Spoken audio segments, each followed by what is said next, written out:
Tenía 19 años. Quedé embarazada y mis padres me echaron de mi hogar.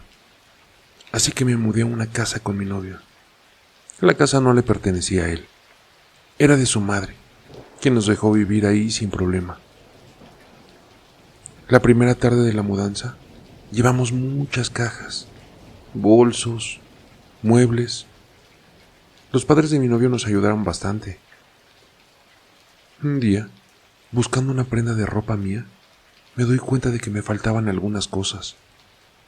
Una foto, algunos documentos, ropa interior. Lo dejé pasar, ya que mi mente estaba en otro lado con el tema del bebé y la pelea con mis padres. Mi pareja del otro extremo. Me dormí boca arriba, cuando de repente sentí que el cuerpo se me hundía en la cama y caía en un abismo profundo y negro. Fue una experiencia horrible. Vi unos brazos escamosos agarrarme y que me arrastraban hacia el fondo. Pegué un grito, se escuchó en toda la cuadra. Y de ahí hasta la fecha, mi vida cambió para mal.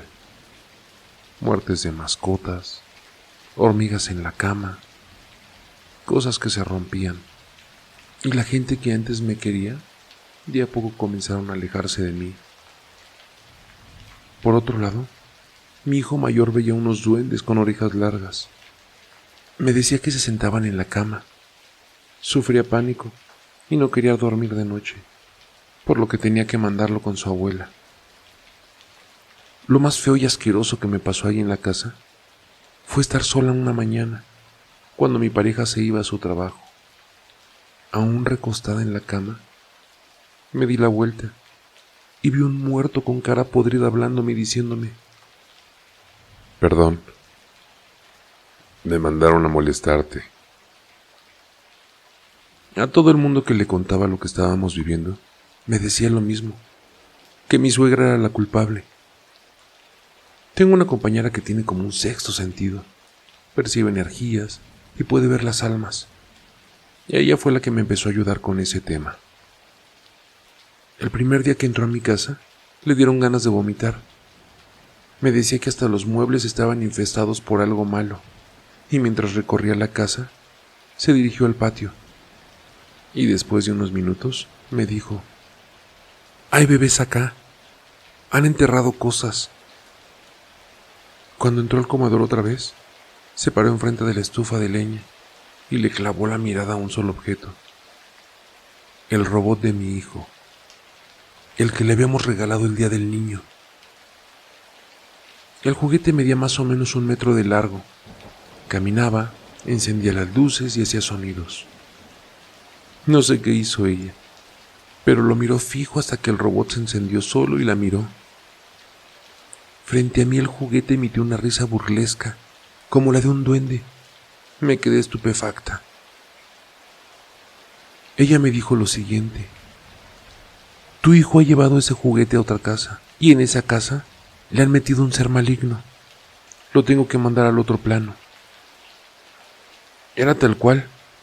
Mi niño había llevado el juguete a la casa de su abuela, o sea, de la madre de mi novio. Mi suegra era una bruja. Ya varios me lo venían diciendo, pero no quería escucharlos. Ella me había hecho un trabajo muy malo. Pasó el tiempo y mi suegra se dio cuenta de que le había descubierto su secreto. Entonces, empezó a tenerme miedo a mí. Para todo esto, yo ya había empezado a estudiar sobre el tema, sobre fenómenos paranormales, ángeles, demonios, entidades, símbolos, brujería, en fin. Aprendí mucho sobre oraciones en latín y símbolos de protección. Desde ese momento, me dediqué a rezar sin parar. Entonces fue cuando vi que a mi suegra se le devolvía todo. Cayó en la ruina, vivía enferma, le pasaban cosas malas y finalmente, un día tuvo un accidente con un auto que la atropelló. Estuvo unos días en terapia intensiva, hasta que se murió. Después de eso, no volvió a pasarme nada. Hoy en día soy muy creyente y trato de mantenerme fuerte para proteger a mi familia. ¿Saben? Porque el mal existe.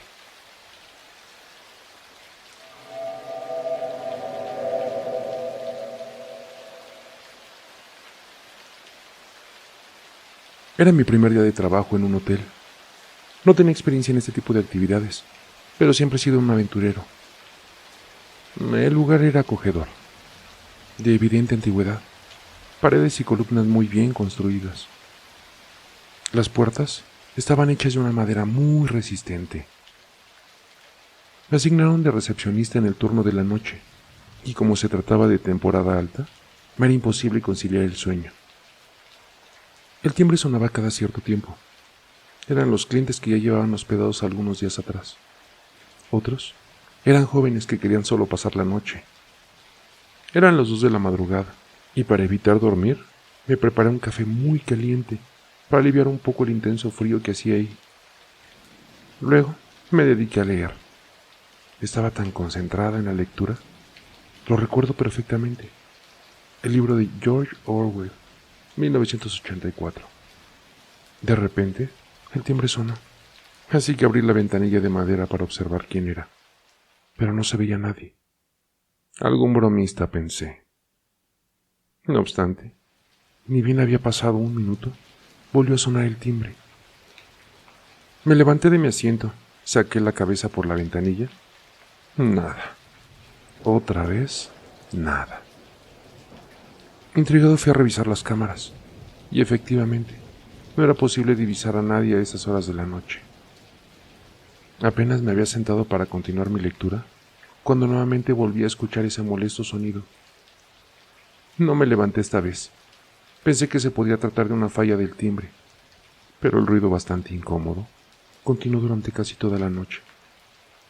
Furioso, me levanté de la silla y opté por cortar el cable del timbre. De esa forma, ya no sonaría.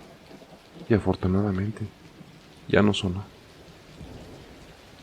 Pero el ruido ahora ya no era de un timbre, sino de una mano golpeando el portón de la entrada. En ese momento, ya empecé a sentir miedo. Siendo poco creyente de los rezos y oraciones, empecé a decir las pocas frases que conocía. Padre Nuestro, Ave María y la mitad del credo. Nuevamente alguien tocó la puerta, pero ahora ya escuché una voz. Era una mujer de unos 47 aproximadamente. Abrí la ventanilla y le saludé, con cortesía y poco temor. Era una dama solitaria que quería una habitación para la noche, la mejor habitación posible. Le ofrecí una elegante suite y ante mi cordialidad me recompensó con una exquisita propina. Ayudé a llevar su pesado equipaje hasta el cuarto piso y bajé nuevamente hasta la caseta de guardia. Por fortuna, no volví a escuchar los molestos sonidos durante el resto de la noche. Ese mismo día por la mañana, mientras el siguiente compañero ingresaba para cubrir el turno de día, me pidió que le diera las cuentas claras de la noche. Hice el respectivo cuadre de la caja y se sorprendió de que alguien haya pagado el valor completo por la suite. Le comenté que la señora llegó, pero no le brindé ningún detalle. Después llegué a casa, dormí por unas horas. Ya en la tarde recibí la llamada de mi jefe, quien estaba intrigado porque la señora de la suite no había salido de su habitación en todo el día. No supe darle respuesta, pero que seguramente se quedaría una noche más, le respondí. En la noche llegué al hotel listo para cubrir mi turno. Me manifestaron que al revisar las cámaras de seguridad no se veía ninguna persona llegar a las horas que yo mencioné. Impresionado me dediqué una hora completa a revisar y lo comprobé por mí mismo. En las cámaras se veía como yo hablaba solo, pero el dinero estaba ahí. Así que con valentía tomé la llave de repuesto, la que abriría la suite de la señora. Sí, estaba vacío, pero sin duda había la evidencia de que alguien había estado ahí, por el desorden de la habitación. Desde ese momento, renuncié a trabajar ahí. No he vuelto a saber nada de ese hotel, y francamente, no quisiera averiguarlo.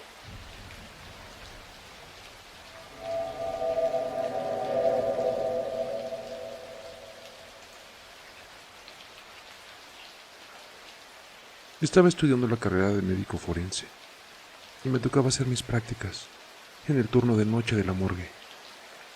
Cuando me recibió el director del hospital, me dijo que siempre cargara una cruz, que me iría mejor si era creyente. A mí me cayó de extraño, pues soy escéptico, obvio, así que no le hice caso. En la primera semana que estuve ahí, me dijo mi compañero: arriba de la puerta hay un foco de color rojo. Cuando lo veas prendido, es porque un cuerpo se movió o se levantó. Tienes que revisar. A mí no se me hizo extraño. Está comprobado que después de la muerte, un cuerpo puede moverse. Son reflejos involuntarios. Incluso sueltan gases. Es algo normal. A lo que mi compañero dijo: pero aguas, no te vaya a tocar ver algo de más. Todo estaba normal. Estaba a punto de guardar un cuerpo, pero veo que se prende el foco rojo, y a un costado estaba un cuerpo. Me acerqué para moverlo del lugar. Cuando se sienta de un solo movimiento, estaba cubierto con la sábana, pero notaba cómo movía su quijada bruscamente. Me alejé. Me espantó, la verdad. Ya estaba tardando demasiado ese impulso, así que lo que quería es acostarlo de nuevo. Pero habló. Me dijo: Marta, Marta. Mi compañero entró justo en ese momento y me dijo: hay que rezarle. Y comenzó a rezar el Padre Nuestro. No sabía qué pensar en ese momento. Yo no lo podía creer. Le dije: está vivo. Está vivo, ¿no? Mi compañero me miró y me dijo: no, hermano. A este yo le hice la autopsia en la tarde. No está vivo. Ahí sentí cómo se me heló la sangre. ¿Cómo es posible? No lo podía creer. Él notó mi expresión de terror y me dijo: cálmate, te voy a explicar. Hace ya varios años que en esta morgue en específico hay casos de apariciones. Algunos cuerpos hablan, lloran, gritan. Incluso a mí me tocó ver cómo uno se levantó de la plancha y dio 2 pasos para después caer al suelo. ¿Ya lo viste tú? Yo seguía sorprendido. Pero, ¿por qué?, le pregunté. A lo que él me contestó: hay una teoría, no sé si creas, pero dicen que acá al lado del hospital vivía una bruja, o curandera, no sé. Se sospecha que ella salaba a todos los enfermos, pues siempre se metía al hospital y se paraba frente a la cama de un paciente y le decía: tú vas a morir. Acto seguido, el paciente no pasaba de esa noche en el hospital.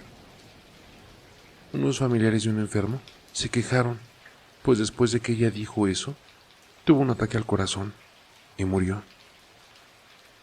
El hospital tomó cartas en el asunto y la mandó a una casa para ancianos. Pero ella maldijo este hospital. Dijo que todos los que murieran aquí, aún muertos, no descansarían. Y esta morgue es muy conocida por eso. Yo me fui a mi casa acabando el servicio. No sabía qué pensar. Dejé las cosas pasar. Días después, me tocó hacer un servicio en esa ocasión. Trabajaría con una niña que desgraciadamente falleció la noche anterior. Y tenía aproximadamente unos 7 años de edad. Cuando comencé con la incisión en el tórax, sentí como me agarraron la mano que tenía recargada en la plancha. Me sujetó con fuerza. La mano de la niña estaba fría y dura. Me dijo: ¿mi mamá? ¿Dónde está mi mamá? Yo pegué un grito y en ese momento caí al suelo. Entre arrastrándome, pude ponerme de pie, salir de ese lugar. Eso me convenció de lo que pasaba en esa morgue no era normal. Nunca más quise volver a ese lugar.